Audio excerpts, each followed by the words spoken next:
Hello viewers, কেমন আছেন সবাই? আশা করি সবাই ভালো আছেন। মাইক্রোসফট অফিস এক্সেল টিউটোরিয়ালে আপনাদেরকে স্বাগতম। তো আজকের পর্বে আমরা দেখব কিভাবে মাইক্রোসফট অফিস এক্সেলের মাধ্যমে যোগ বিয়োগ গুণ ভাগ করতে হয়, আমরা সেটা দেখব। মাইক্রোসফট অফিস এক্সেলটা কি? মাইক্রোসফট অফিস এক্সেলটি হচ্ছে একটি হিসাব নিকাশের একটি সফটওয়্যার। এই মাইক্রোসফট অফিস এক্সেল সম্পর্কে যদি আপনার ভালোভাবে ধারণা থাকে তাহলে আপনি খুব সহজেই সরকারি বেসরকারি সকল প্রকার চাকরি খুব সহজেই করতে পারবেন এবং খুবই ইজিতে।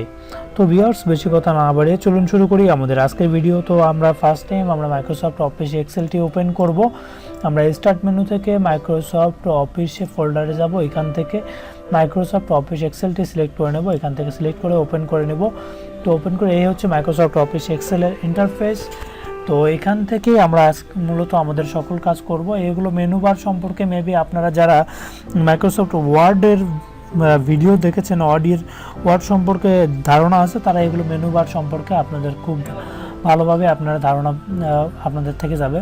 তো এটা হচ্ছে ল্যাঙ্গুয়েজ, এখান থেকে আমরা যে কোনো ল্যাঙ্গুয়েজ চেঞ্জ করতে পারবো। এটা হচ্ছে সাইজ, আমরা আমাদের ফন্টের সাইজ চেঞ্জ করতে পারবো। এটা হচ্ছে কালার, থিম কালার চেঞ্জ করতে পারবো। বোল্ড করতে চাইলে বিটাকে ক্লিক করলে বোল্ড হবে, আইটাকে ক্লিক করলে ইটালিক হবে, ইউটাবে ক্লিক করলে আন্ডারলাইন আসবে। তো এই ছিল আমাদের মেনু ফিচার। আমি মেনু ফিচার সম্পর্কে আলোচনা করব না, কারণ এর আগে আমাদের মাইক্রোসফট ওয়ার্ডের ভিডিও দেওয়া আছে, আপনারা সেটা যদি দেখতে চান দেখে নিতে পারেন আমাদের চ্যানেলেই। তো আমরা ফার্স্ট টাইম যোগ করব, যোগের ব্যাপারটা দেখব, আমরা কিভাবে মাইক্রোসফট অফিস এক্সেলের মাধ্যমে যোগ করব আমরা সেটি দেখব। তো আমরা এখান থেকে প্রথম সেল দ্বিতীয় সেলে আমরা একটু যোগ করব। এখানে এগুলো প্রত্যেকটা, এদিকে হচ্ছে রো, এদিকে হচ্ছে কলাম।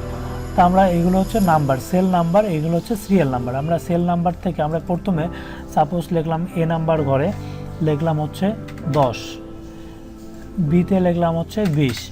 এখন আমরা চাচ্ছি এই 10 এবং 20 দুইটা যোগ করে ফলাফলটা আসবে আমাদের সি নাম্বার সেলে। তো এই দুইটার যোগটা আমরা কিভাবে করব? যোগের বেলায় এবং যোগ বিয়োগ গুণ ভাগ যে কোনো কিছু না করি না কেন, আমরা অবশ্যই আমাদেরকে সর্বপ্রথম ইকুয়াল দিতে হবে, অর্থাৎ সমান সমানটা আমাদের সূত্র লেখার আগে সর্বপ্রথম দিতে হবে। তো আমরা এটাতে যেহেতু রেজাল্ট নিব, তো আমরা এটাতেই সূত্র লিখব।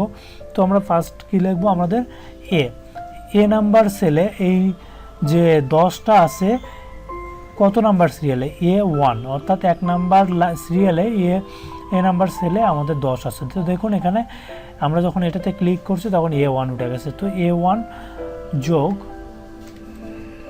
এখানে B1, অর্থাৎ A1 যোগ B1। এখন যদি আমরা ইন্টার প্রেস করি তখন আমাদের রেজাল্ট এখানে শো করবে, কেননা আমরা এখানে A1 এর যে মানটি আছে 10, সেটার জন্য নিছি A এবং 1, অর্থাৎ A1, এবং বিতে যেটা আছে 20, অর্থাৎ B এবং এখানে B1 দিয়ে যদি আমরা এখন ইন্টার প্রেস করি তাহলে দেখবেন যে আমাদের এটা রেজাল্ট চলে আসছে। তো দেখুন আমাদের এখানে রেজাল্ট 10 যোগ 20 কত আসলো? 30।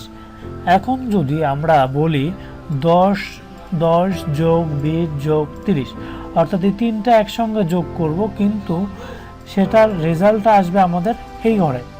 তো আমরা এখানে লিখব ঠিক সেমভাবে, আবারও ইকুয়াল দিব, দেওয়ার পরে A1 যোগ B1 যোগ C1। এখন ইন্টার প্রেস করলে এটা রেজাল্ট দেখুন আমাদের এখানে চলে আসছে।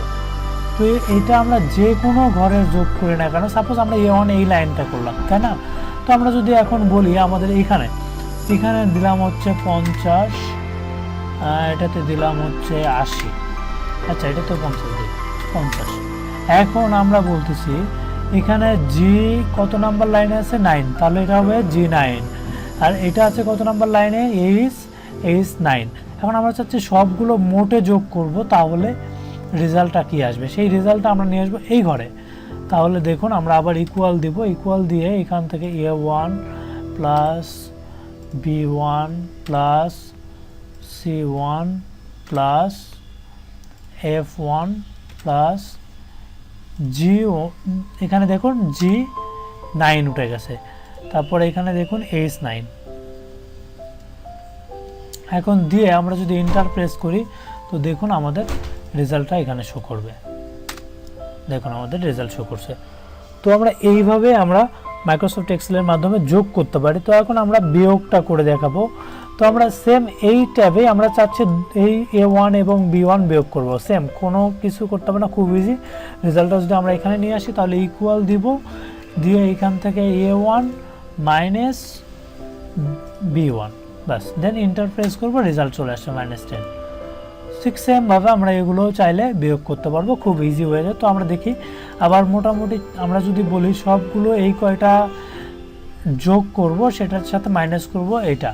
তো আমরা দেখি এখানে লিখবো হচ্ছে ইকুয়াল A1 যোগ B1 যোগ C1 যোগ F1 যোগ G8 যোগ। এখন এইগুলো রেজাল্টের সঙ্গে আমরা এটা করব মাইনাস। এখন যদি মাইনাস দিয়ে আমরা এটা প্রেস করি, দিয়ে এখন ইন্টার প্রেস করি, তো দেখুন আমাদের রেজাল্ট শূন্য। কেন শূন্য? আমাদের এই কয়টা মোট যোগ করলে আসবে 220, এবং 220 থেকে 220 মাইনাস করলে রেজাল্ট শূন্য। তো এইভাবে আমরা বিয়োগ করব। তো আমরা এখন দেখব আমরা কিভাবে গুণ করব। তো আমরা এগুলো ডিলিট করে দিচ্ছি সব। আপনারা তো বুঝতে পারছেন, আমরা এখানে গুণ করে দেখব আমরা কিভাবে এখানে 10 এবং 20 এই দুইটা গুণ করে দেখব। তো আমরা রেজাল্ট নেব C ঘরে। তো দেখুন এখানে সেমভাবে আমরা ইকুয়াল দিব 10। গুণের হচ্ছে কিবোর্ডের চিহ্ন কি আপনারা জানেন? স্টার। স্টার চিহ্নটা হচ্ছে গুণ, স্টার মানে গুণ বোঝায়। তো এখন আমরা এখান থেকে B1, এখন ইন্টার প্রেস করলে দুইটা গুণ হয়ে গেল। তো এইভাবে আপনারা গুণ করতে পারবেন। এবার আমরা করব এই 10 এবং 20 দুইটাকে ভাগ করব। ভাগ করতে গেলে ঠিক সেমভাবে আমরা এখানে ইকুয়াল প্রেস করব, এখান থেকে 10, এখান থেকে ভাগ চিহ্ন মানে স্ল্যাশ চিহ্ন, এখান থেকে এটা দিয়ে ইন্টার প্রেস করব। তো দেখুন এখানে ভাগ চলে আসছে। তো এই হচ্ছে মাইক্রোসফট এক্সেলের মাধ্যমে যোগ বিয়োগ গুণ ভাগ। আমরা পরবর্তী ভিডিওতে আমরা দেখব কিভাবে মার্ক বের করতে হয়, অর্থাৎ আমরা দেখব যে সাপোজ একজন ব্যক্তি মানে টোটালে সাপোজ বাংলা, ইংলিশ, ম্যাথ তিনটা সাবজেক্টে পরীক্ষা দিছে, সে তিনটা সাবজেক্টে টোটালে কত মার্ক পাইছে আমরা সেটা বের করব, এবং প্রতিটা সাবজেক্টে কত মার্ক সেটা বের করব, এবং অ্যাভারেজ মার্ক কত সেটা বের করব আমরা পরবর্তী ভিডিওতে। তো ভিউয়ার্স, পরবর্তী ভিডিওটি দেখার জন্য আমন্ত্রণ রইল। তার আগে আপনি যদি আমাদের চ্যানেলটিতে সাবস্ক্রাইব করে না থাকেন তাহলে এক্ষুনি সাবস্ক্রাইব করে নিন টাইমস পাবলিকেশন ইউটিউব চ্যানেল, তাহলে সবার আগে সর্বপ্রথম ভিডিও আপনি পেয়ে যাবেন।